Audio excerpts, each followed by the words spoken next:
அந்த பிரயோகத்துலாம் வயல் போய் வச்சுக்கிறோம். 5 ஏக்கர் வயல் போய் வச்சுக்கிறோம். 5 ஏக்கரும் ஃபுல்லா தண்ணியில விழுந்து ஒரு புடி ஒரு சோட்டு குடி புது எடுக்கக்கூடிய ஒரு புடி நெல் வெட்ட இயலாது. அப்படி நாங்கள் கஷ்டப்பட்டு இந்த வெள்ளாமை செய்து கொண்டு வரோம். எங்களுக்கு லோன் எடுத்த அது கூடி கட்டுறதுக்கு நிலைமை இல்லாம இருக்கு. எங்களுக்கு என்ன செய்யறோம்? எத்தனையோ பேருக்கு அறிவிச்சிட்டம் வந்து பாருங்க பாருங்க ஒருவரும் வந்து பார்க்கணும் இல்லை.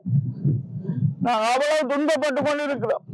நீங்களே பாருங்க எவ்வளவு இதுக்கையும் பெற்றல் அமௌண்ட் பாருங்க.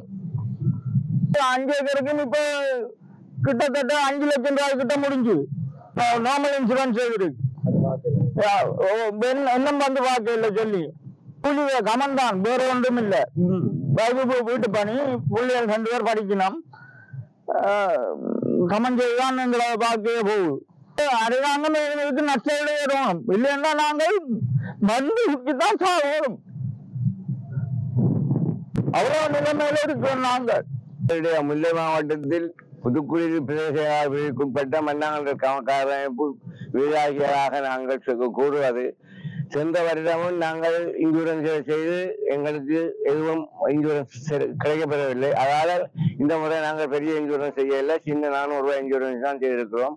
அதோடு எங்களை மன்னாங்கல் கமக்காரமைப்பு கீழே 1459 ஏக்கர் நிலம் பதிவு செய்து பசலையும் காசும் எங்களுக்கு தரப்பட்டது.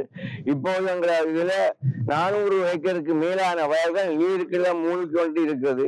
இதை நாங்கள் பல இடங்களில் கூறியும் எதுவித நடவடிக்கையும் இதுவரை எடுக்கப்படவில்லை. இன்று எங்களுக்கு வந்தால் நாங்கள் விவசாய லோன் கட்ட முடியாமல் இருக்கு, வேற பக்கத்துல வந்து கடன் கட்டணம் நாங்கள் என்ன செய்யறது தெரியாம தவிர்த்து அழுகோடு நிற்கிறோம். இதற்குரிய நடவடிக்கை எங்களுக்குரிய அதிகாரிகளை பெற்று எங்களுக்கு நாட்டு ஒழுங்கு செய்ய மிகவும் தயமாக கேட்டுக்கொள்கிறோம். இந்த மன்னார் கமக்காரமைப்புல வயல் பிரச்சனைகள் எங்களுக்கு முதல் தரம் வெள்ளம் வந்துட்டு ஒரு தரம் அழிஞ்சுது. ஒரு தரம் அழிய ஏபிசிக்கு போயிருந்தாங்க, அமைப்பு லெட்டர் கொடுத்துருந்தாங்க. இது வரைக்கும் வந்து எங்களுக்கு ஏபிசியால பார்க்கல. இப்ப நாங்கள் ஜிஎஸ் போய் ஜிஎஸ் சொல்றாரு, நான் வந்து பாக்குறேன். இது சம்பந்தமா தான் பொறுப்பு கூற மாட்டேன், நீங்க தர லெட்டருக்கு தான் சைன் வச்சு தரலாம். நீங்க எதுவும் செய்துவாங்கன்னா ஏபிசி இது வரைக்கும் எங்களுக்கு முடிவுன்னு சொல்லல. கமக்காரமைப்புக்கும் தெரிய இல்லை, எங்களுக்கும் சொல்லல. நாங்க எங்க கொண்டு சேர்க்கின்ற ரீதியில தெரியாம இருக்கோம். நாங்க இவ்வளவு கடன் பட்டு இந்த 5 ஏக்கர் வயல் வச்சு போட்டு 15 பேக் போல விட்டு இருக்கிறோம். வெட்டு இல்லாம 15 பேக் கட்டி போட்டு விட்டு நிற்கிறோம். இது நட்டாரு கேட்டா 1000 பதில் இல்லை. இன்சூரன்ஸுக்கு முதல் சொல்லிச்சுன்னா நோயாளி நாங்க இன்சூரன்ஸ் 400 ரூபா போட்டு நோயாளி பாஞ்சினாங்க லோன் எடுக்கிறதுக்காக.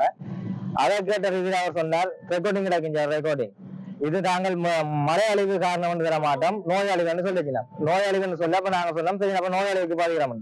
நோயாளிகளுக்கு வந்து பார்த்து போனதான் பச்சை போன்றதுக்கு சைன் கூட எங்கிட்ட இது வரைக்கும் வேண்ட இல்லை.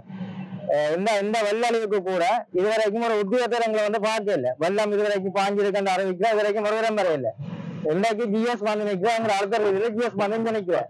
ஜிஎஸ்க்கு ஏபிசியாலேயோ தகவல் கொடுக்க இல்லையா, இல்லாட்டி கச்சேரியாலேயோ வந்து அலைந்தராக்கு இதை பார்க்க சொல்லி அனுமதி கொடுக்க இல்லை.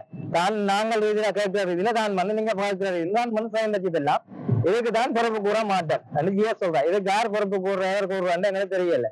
எங்க நட்டையிட அரசாங்கம் இதுக்கு முற்றுமுழுதாக பொறுப்பு கூறணும். இதோட எங்களால் சொல்ல இயலாது. டிவிஐ யூடியூப் சேனலில் இணைந்திருக்கும் நேர்கள் அனைவருக்கும் எமது நன்றி. எமது காணொளி தொகுப்புகளை தொடர்ந்து நீங்கள் பார்வையிடுவதற்கு கீழிருக்கின்ற பெல் பட்டனை அழுத்துவதனூடாக நோட்டிபிகேஷனில் பல காணொளி தொகுப்புகள் உடனுக்குடன் உங்களை வந்து சேரும். அருகில் இருக்கின்ற முக்கிய காணொளி தொகுப்புகளையும் பார்வையிட தவறாதீர்கள்.